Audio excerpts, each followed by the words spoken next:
काही दिवसातच गणेश उत्सवाला सुरुवात होईल. असंख्य मुंबईकर जे आहेत ते आपापल्या गावात कोकणाकडे जाण्यास सुरुवात होईल.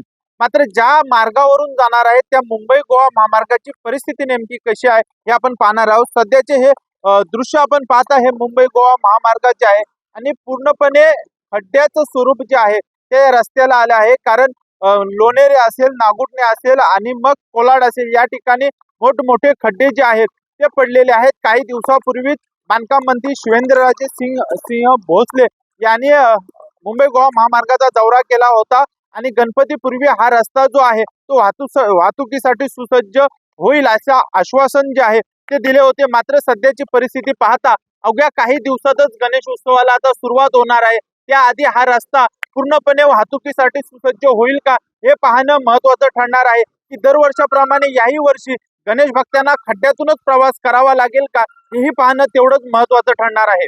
अजेश नाडकर, जय महाराष्ट्र न्यूज, रायगड.